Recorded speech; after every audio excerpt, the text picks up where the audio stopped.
أعوذ بالله من الشيطان الرجيم. بسم الله الرحمن الرحيم. إن الذين آمنوا والذين هادوا والنصارى والصابئين من آمن بالله واليوم الآخر وعمل صالحا فلهم أجرهم عند ربهم ولا خوف عليهم ولا هم يحزنون. അസ്സലാമു അലൈക്കും വറഹ്മത്തുള്ളാഹി വബറകാതുഹു. സൂറത്തുൽ ബഖറ ആയത്ത് നമ്പർ 63. അർത്ഥം: വിശ്വസിച്ചവരോ യഹൂദികളോ ക്രിസ്ത്യാനികളോ സാബികളോ ആരായിരുന്നാലും അള്ളാഹുവിലും അന്ത്യനാളിലും പരിപൂർണമായി വിശ്വസിക്കുകയും സൽക്കർമ്മം പ്രവർത്തിക്കുകയും ചെയ്യുന്നതായാൽ നിശ്ചയമായും അവർക്ക് അവരുടെ രക്ഷിതാവിങ്കൽ അനുയോജ്യമായ പ്രതിഫലമുണ്ട്. ഭാവിയെ സംബന്ധിച്ച് അവർക്ക് യാതൊരു ഭയവുമുണ്ടാകുന്നതല്ല, കഴിഞ്ഞതിനെ സംബന്ധിച്ച് അവർ ദുഃഖിക്കുന്നതുമല്ല.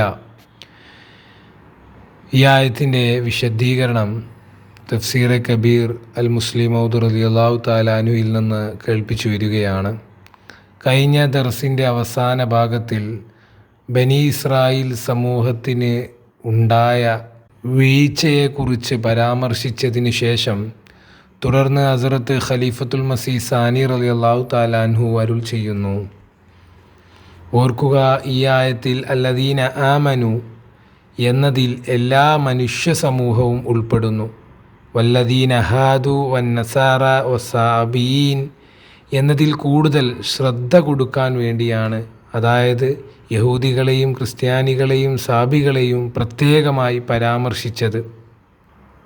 വിശുദ്ധമായി ഈ ആയത്തിൻ്റെ അർത്ഥം നമുക്ക് ഇപ്രകാരം മനസ്സിലാക്കാം: തീർച്ചയായും അവർ അള്ളാഹുവിൽ വിശ്വസിക്കുകയും പ്രത്യേകമായി പേരെടുത്ത് പറയുകയാണെങ്കിൽ യഹൂദികളും ക്രിസ്ത്യാനികളും സാബികളും ഇവരെയെല്ലാം ഇനി ഏതൊരു സമുദായത്തിലും ഉൾപ്പെടുന്നവരായാലും അവർ അള്ളാഹുവിലും അന്ത്യദിനത്തിലും വിശ്വസിക്കുകയും അതനുസരിച്ച് പ്രവർത്തിക്കുകയും ചെയ്യുന്നതായാൽ അവർക്ക് അവരുടെ റബ്ബിൽ നിന്ന് പ്രതിഫലമുണ്ട്.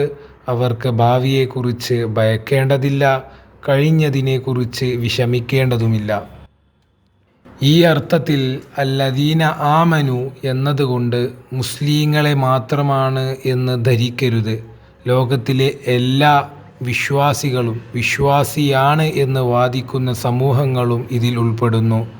അത് ഹിന്ദു ആയാലും സർത്തിഷ് മതവിശ്വാസികളായാലും യൂനാനി വിശ്വാസികളായാലും ശരി, കൺഫ്യൂഷ്യസ് മതവിശ്വാസികളായാലും ശരി, യഹൂദികളും നസ്രാണികളും സാബികളും ഏത് വിശ്വാസികളായാലും അവർ വിശ്വാസികളാണ് എന്ന വാദമുള്ള ഏതു സമുദായത്തിൽ ഉള്ളവരും അവർ അതിൽ ഉൾപ്പെടുന്നു.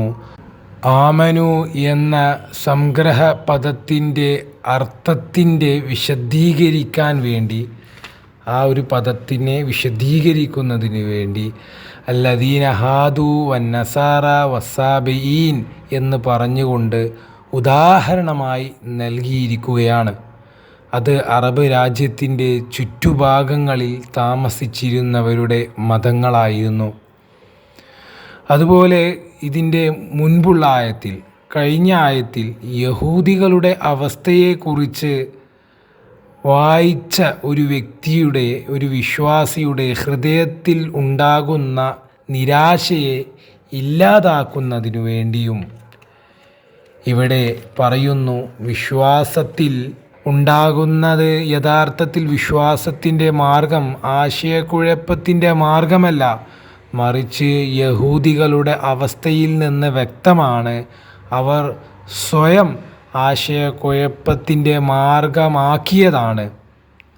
എന്നാൽ ആത്മീയതയുടെ മാർഗം അത് പൂർണ്ണമായും തുറന്നതും വ്യക്തവുമാണ്. തുടർന്ന് ഹുസൂർ പറയുന്നു, വിശുദ്ധ ഖുർആൻ്റെ ഒരു സവിശേഷതയാണ് എവിടെയെങ്കിലും നിരാശയുടെയും വിഷമത്തിൻ്റെയും അപകടങ്ങളുടെയും വിഷയത്തെക്കുറിച്ച് പരാമർശിക്കുകയാണെങ്കിൽ മറുഭാഗത്ത് പ്രതീക്ഷയുടെ വിഷയത്തെക്കുറിച്ച് പരാമർശിക്കുക എന്നത്.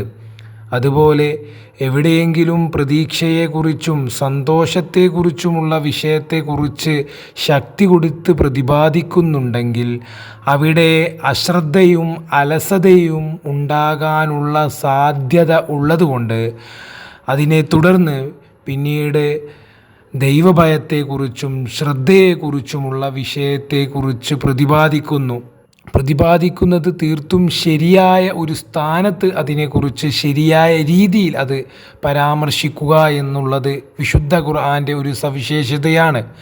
അതിലൂടെ വിശ്വാസത്തിൻ്റെ അവസ്ഥയിൽ എപ്പോഴും മിതത്വവും പക്വതയും നിലനിർത്താൻ സാധിക്കുന്നു എന്നുള്ളതാണ്. ഇൻഷാ അല്ലാഹ് തുടർന്നുള്ള ആയത്തിൻ്റെ വിശദീകരണം വരും ദിവസങ്ങളിൽ കേൾപ്പിക്കുന്നതായിരിക്കും. വാഖിറു ദഅ്വാനാ അൽഹംദുലില്ലാഹി റബ്ബിൽ ആലമീൻ.